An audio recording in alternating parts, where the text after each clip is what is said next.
6th century BCE, the formidable Achaemenid Persian Empire under King Cambyses II stretched across vast swathes of the ancient world.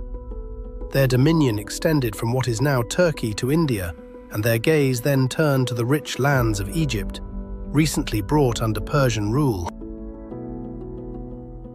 Cambyses, son of Cyrus the Great, had successfully conquered Egypt, solidifying Persian control over one of the most ancient and vital civilizations. However, his ambition did not stop there. Stories of wealth and prophecies from the distant oracle of Amun beckoned him deeper into the desert. The year was 524 BCE. Cambyses II, driven by a thirst for conquest and perhaps for a potent symbol of legitimacy from the gods, divided his imperial forces. One contingent, estimated at 50,000 elite Persian warriors, was dispatched on a perilous 700-mile journey into the unforgiving western desert of Egypt. Their mission: to destroy the Temple of Amun at Siwa Oasis, a site of immense spiritual significance for the Egyptians and home to a revered oracle.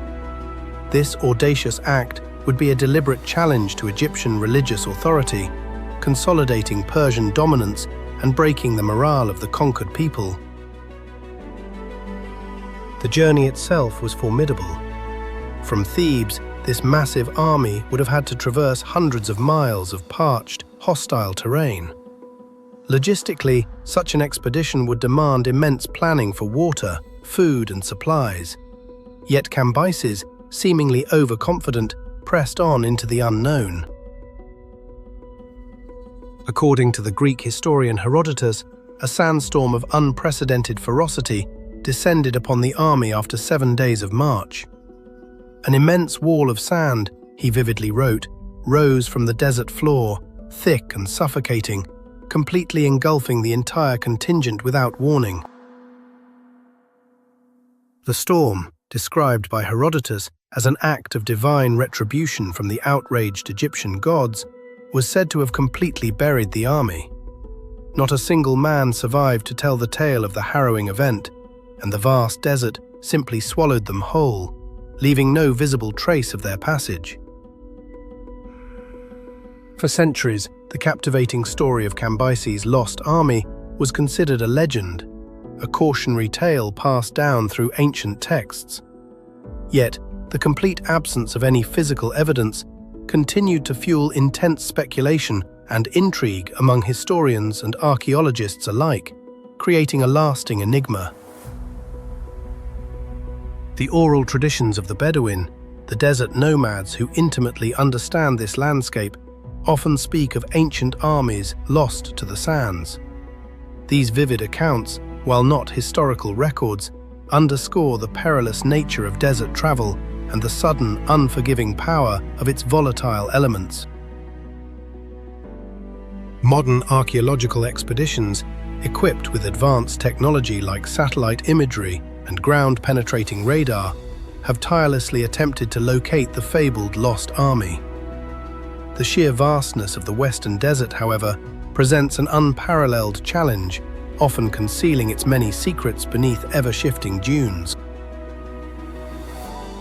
The extreme conditions of the desert, intense heat, severe lack of water, and fierce sandstorms mean that any evidence of an army, if caught in such an event, would likely be deeply buried or entirely disintegrated over millennia. Preservation is an anomaly in this brutal environment. The human body, even well-armored, offers little resistance to the desert's wrath. While mummification in ancient Egypt required careful preparation, unprotected bodies exposed to the elements would quickly decompose, desiccate, or be scavenged by desert creatures, leaving scant remains. Even their formidable weapons and armor, crafted from bronze, iron, and leather, would face significant challenges. Iron rusts, bronze corrodes, and organic materials like leather and wood degrade into dust. Over 2,500 years, little would remain on the surface, making discovery incredibly difficult. However, deep burial by sand could paradoxically preserve some artifacts, shielding them from surface degradation and erosion. The enduring challenge remains one of discovery in a desert that actively resists human intrusion and exploration, guarding its ancient secrets with fierce determination. The Persian Empire, known for its meticulous record-keeping and vast archives, has no surviving accounts of this catastrophic loss. This silence is curious, as such a massive military defeat would typically be documented, if only to explain its failure or justify a retreat, making its omission striking. Herodotus, writing a century after the supposed event, is our primary and most detailed source. While invaluable, his accounts sometimes blend historical fact with vivid oral tradition and sensational anecdotes, earning him both praise as the father of history and criticism as the father of lies for his embellished narratives. Some scholars propose that the story of the lost army was a deliberate exaggeration or even fabrication by Herodotus, possibly influenced by Egyptian sources keen to discredit their Persian overlords. This narrative of divine intervention would effectively explain away a failed invasion, serving a political purpose. The destruction of a sacred oracle by an invading force would be a profound offense to the Egyptian gods. A story of divine wrath and a vanished army would serve as a powerful narrative for a people resisting foreign rule, bolstering their faith and morale against a seemingly unstoppable empire. Perhaps the army didn't vanish in a single cataclysmic sandstorm. The relentless desert could have claimed them more gradually through attrition. Persistent lack of water, debilitating disease, or simply getting hopelessly lost could decimate an army just as effectively as a sudden, overwhelming storm. In such an unforgiving environment, an army of 50,000 would leave a significant ecological footprint.